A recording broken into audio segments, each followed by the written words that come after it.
The dark web and Silk Road. Is it a real possibility, or just a figment of humanity's imagination? A mere urban legend? Is this rumor ultimately a good thing or a bad thing? Tonight, once again, we'll examine whether it's true or not from a Japanese perspective.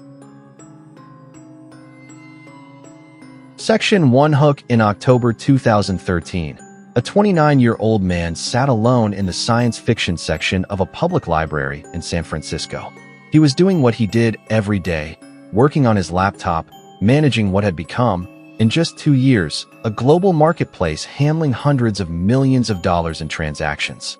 He had no bodyguards, no security detail, no alarm system. He had been living under a false name, moving from city to city, convinced that the architecture he had built around himself was impenetrable. He was wrong. In the span of about 90 seconds, federal agents surrounded him, grabbed his laptop before he could close it, before the encryption could lock them out, and placed him under arrest. The man's name was Ross Ulbricht. The marketplace he had built was called the Silk Road, and its takedown would become one of the most significant law enforcement operations in the history of the internet, exposing a hidden world that most people didn't know existed, and raising questions about freedom, law, privacy, and power that we are still debating today. Section 2 Introduction. Most people use about 4% of the internet. Search engines, social media, streaming platforms, online shopping. All of it exists on what's called the surface web, the part that's indexed, searchable, visible. Beneath it is the deep web, a vast, largely private layer that includes things like medical databases, academic archives, private corporate networks, and password-protected accounts. Enormous, but mostly mundane. And beneath that, accessible only through specialized software, is the dark web. The dark web is not inherently criminal. It is a tool.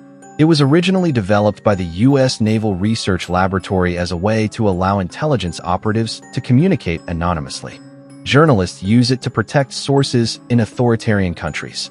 Whistleblowers use it to share information without being identified. Activists in repressive regimes use it to organize. But the dark web's anonymity also made it attractive to people with very different purposes. And in 2011, a young man with a libertarian philosophy and a startup mindset decided to build something there that had never existed before. A free market, completely anonymous, completely unregulated, operating entirely outside the reach of any government on Earth. He called it the Silk Road, after the ancient trade routes that once connected east and west across thousands of miles of dangerous terrain. What he built, what it became, how it ended, and what it means for the world we live in now. That is the story we are going to tell tonight. Section 3 Background. To understand the Silk Road, you have to understand the man who built it. Ross William Ulbricht was born in 1984 in Austin, Texas. By every account, he was a remarkable young man. Eagle Scout, academic achiever, physics undergraduate at the University of Texas at Dallas, graduate student in materials science at Penn State. People who knew him described him as warm, thoughtful, deeply curious about ideas, and genuinely idealistic. He became intensely interested in libertarian economics, the philosophy that free markets, free from government interference, produce the best outcomes for human beings. He read the Austrian economists. He read Ayn Rand. He became convinced that government regulation was the source of most human suffering, not its solution. After leaving graduate school, he tried several small business ventures, none of which succeeded. He sold used books. He started a small investment fund. He was searching for something. Then, sometime around 2010 or 2011, the idea came to him. What if you could build a truly free market? One that governments couldn't touch? One that used encryption and anonymity to protect both buyers and sellers? One that operated on a currency that no central bank controlled? Bitcoin had launched in 2009. The Tor anonymity network had been publicly available for years. The technical pieces existed. Ross Ulbricht decided to put them together. He later wrote in his diary, "I wanted to create a website where people could buy anything anonymously, with no trail whatsoever." He called himself the Dread Pirate Roberts, a reference to the movie The Princess Bride, where the name is a role passed from person to person, a persona more than an identity. And in January 2011, the Silk Road went online. Section for the complete story. Chapter 1. The birth of the Silk Road. The early Silk Road was, by most accounts, a surprisingly functional and even oddly principled marketplace. It operated on Tor, software that routes internet traffic through a series of encrypted relays, making it extraordinarily difficult to trace. Transactions used Bitcoin exclusively, adding another layer of anonymity. What was sold there was primarily illegal drugs: marijuana, cocaine, MDMA, prescription medications, from sellers in dozens of countries to buyers across the world. But the Silk Road had rules. Strict ones, enforced by Ulbricht himself. No weapons. No child exploitation material of any kind. No stolen financial credentials. No murder for hire. The ideological framework Ulbricht promoted was harm reduction. The argument that prohibition doesn't eliminate drug use. It simply makes it more dangerous. That a regulated marketplace with user reviews and quality control was safer for users than buying from unknown street dealers. In practice, the site developed something resembling a community. Users left detailed reviews. Sellers competed on quality and reliability. There was a forum where people discussed everything from drug safety to libertarian philosophy. It was, in a deeply strange way, one of the most transparent black markets in history. And it grew fast. Within its first year, the Silk Road had generated millions of dollars in sales. By the time it was shut down 2 years later, the FBI estimated it had processed over $1.2 billion in transactions. Chapter 2: The Investigators. Law enforcement was aware of the Silk Road almost from its beginning. In June 2011, a journalist named Adrian Chen published an article about the site on Gawker. The headline read, "The underground website where you can buy any drug imaginable." The article went viral. Within days, U.S. senators were calling for the site to be shut down. The problem? No one knew how. The technical architecture that protected the Silk Road, Tor, Bitcoin, distributed servers, had been designed specifically to resist exactly this kind of investigation. Traditional law enforcement tools were largely useless. The FBI, the DEA, Homeland Security, and the IRS all launched investigations. Different agencies, different approaches, often not coordinating with each other. It would take over 2 years of painstaking work to bring the site down. The key insight that eventually broke the case was not a technical one. It was a human one. Ross Ulbricht had been careful, extraordinarily careful, by most measures. But he had not been perfect. In the very early days, before he fully understood operational security, he had made small mistakes. He had posted on a forum using his real email address. He had connected his pseudonymous online persona to real-world details in ways that, years later, investigators were able to piece together. Digital breadcrumbs, left before he knew anyone was following. Chapter 3: The Cracks in the Armor. One of the investigators who would prove most crucial to the case was a young IRS agent named Gary Alford. Alford took a different approach from his colleagues. Rather than trying to crack the Silk Road's technical defenses, he focused on the human element. He searched for early mentions of the Silk Road on the internet. Posts from before June 2011, before the Gawker article made it notorious. He found a post on a Bitcoin forum from January 2011, the same month the Silk Road launched, by a user named Altoid, who had mentioned a Tor-based marketplace in excited terms. Months later, the same username, Altoid, had posted again on a different forum, asking for a programmer to help with a startup project. And that post included a contact email address. The email address was rossulbricht@gmail.com. It was one of the most consequential mistakes in the history of cybercrime. A real name, attached to the launch of the Silk Road, left on a public forum, years before anyone knew to look. But even with that connection, building a legal case took time. Investigators needed to confirm identity, establish jurisdiction, gather sufficient evidence for prosecution. And they needed to catch him with his laptop open. Chapter 4: The Arrest. By the summer of 2013, investigators had identified Ross Ulbricht and were tracking his movements in San Francisco. They had a problem. The Silk Road's data was encrypted. The moment Ulbricht closed his laptop, everything would lock. They would have the man, but not the evidence. The solution required a moment of theater. On October 1st, 2013, Ulbricht was sitting in the Glen Park branch of the San Francisco Public Library, his laptop open, actively logged into the Silk Road's administrative backend as the Dread Pirate Roberts. Two undercover agents staged a loud argument near him, a distraction. As Ulbricht turned to look, another agent grabbed his laptop from behind, keeping the screen open. Ulbricht was handcuffed. His laptop was secured, still running, still logged in. Forensic investigators would later spend weeks going through everything on that machine. They found it all: transaction records, communications, the administrative logs of the entire Silk Road operation, and something no one had expected: Ulbricht's personal diary, in which he had documented his experience building and running the site with remarkable candor. Chapter 5. The trial and its aftermath. Ross Ulbricht went to trial in January 2015 in the Southern District of New York. The prosecution presented an overwhelming case. The evidence from his laptop alone was devastating. His defense team argued that Ulbricht had created the Silk Road but had stepped away from running it, and that others had taken over while he was framed as the fall guy. The jury did not believe them. On February 4, 2015, Ross Ulbricht was convicted on all 7 counts against him, including drug trafficking conspiracy and continuing a criminal enterprise. The judge cited the scale of the harm caused by the Silk Road and the need to send a deterrent message to others who might attempt to build similar platforms. Whether that message was appropriate or disproportionate remains, to this day, one of the most contested questions in American criminal justice. Section 5: Theories and Perspectives. The Silk Road story does not fit neatly into a simple moral framework. Depending on your perspective, it looks very different. Perspective 1. The law enforcement view. For federal prosecutors and law enforcement, the Silk Road was straightforwardly a massive criminal enterprise. It facilitated the distribution of dangerous substances to hundreds of thousands of people. People died from drugs purchased through the site. The precise number is disputed, but deaths were documented. Ulbricht was not a passive bystander.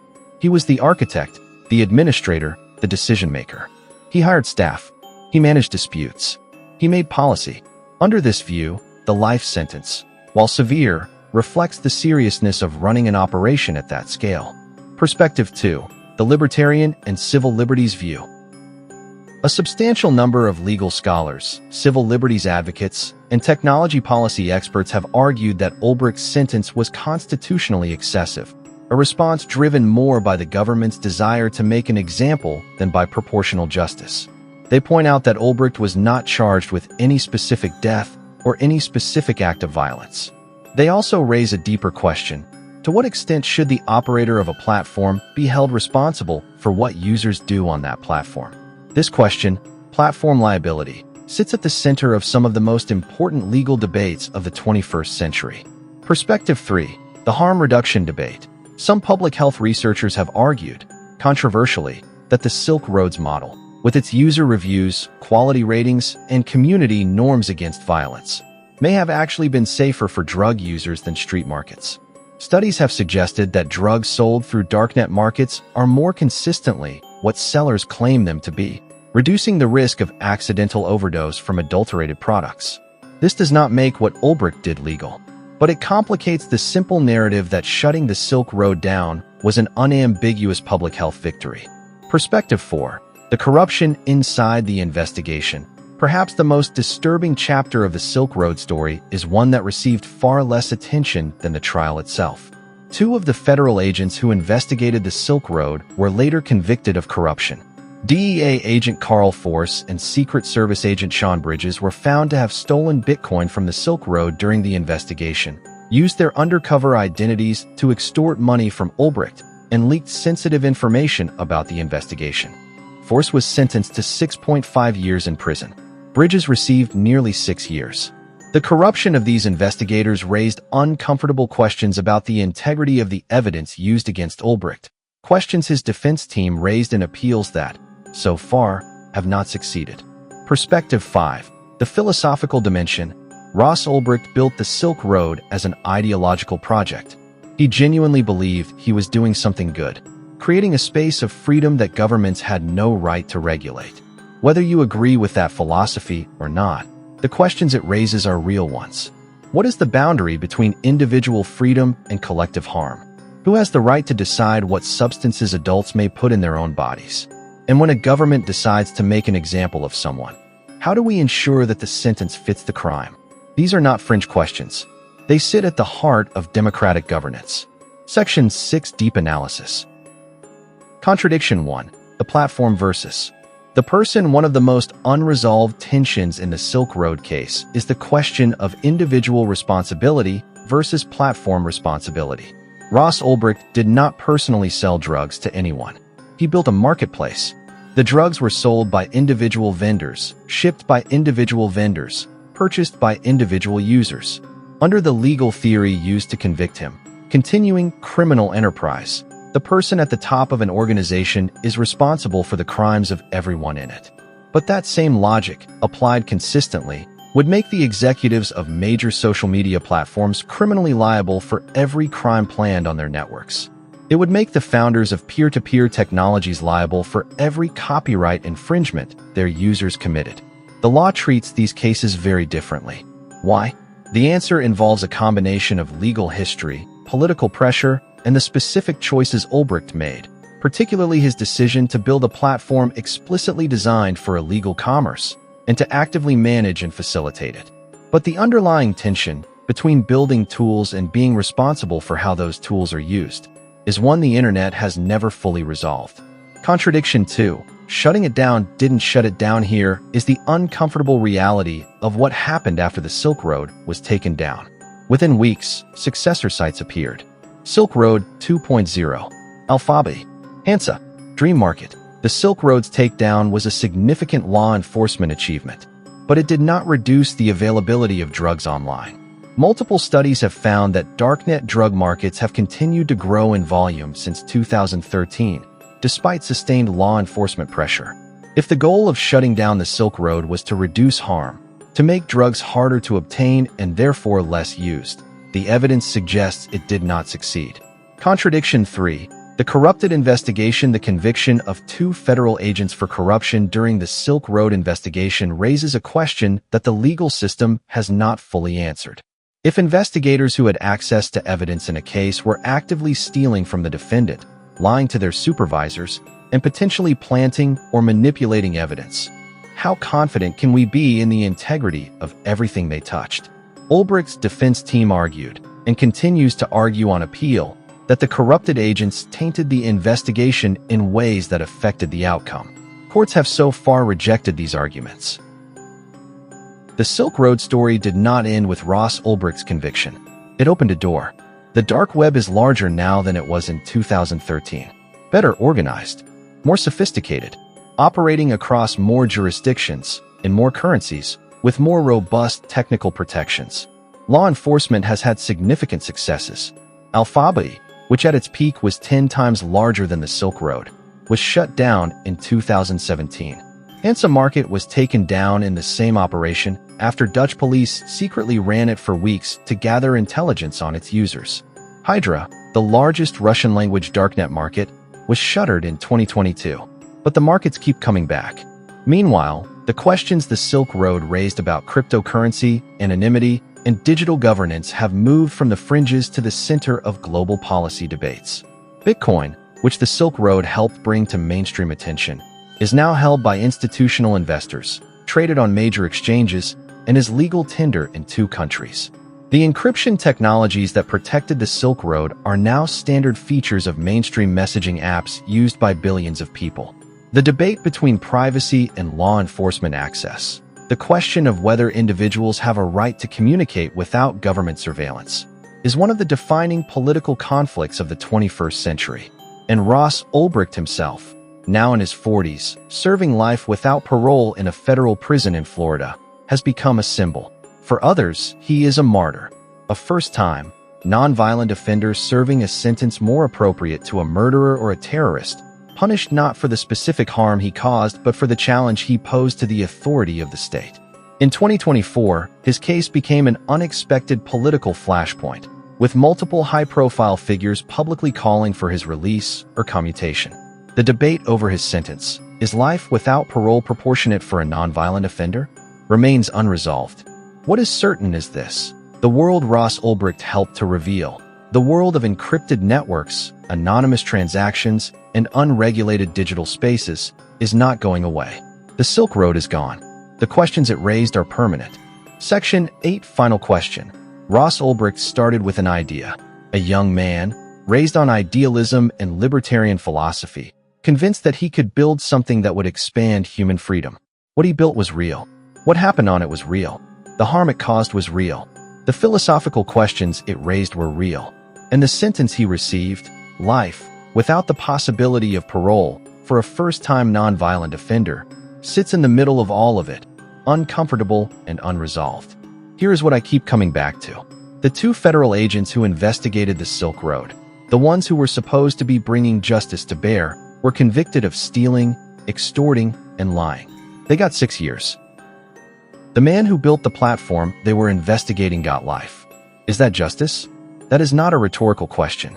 It is a genuine one, and people of good faith disagree about the answer. What is not in dispute is that the internet changed everything about how crimes are committed, how they are investigated, and how justice is pursued. And that the law, written for a physical world, has struggled to keep up. The Silk Road was a mirror. It showed us things about human nature, about free markets, about the limits of law enforcement, about the gap between ideology and consequence that we might have preferred not to see. And the darknet it helped define is still out there. Right now, underneath the internet you use every day. Buying, selling, moving, evolving. So here is the question I want to leave you with tonight.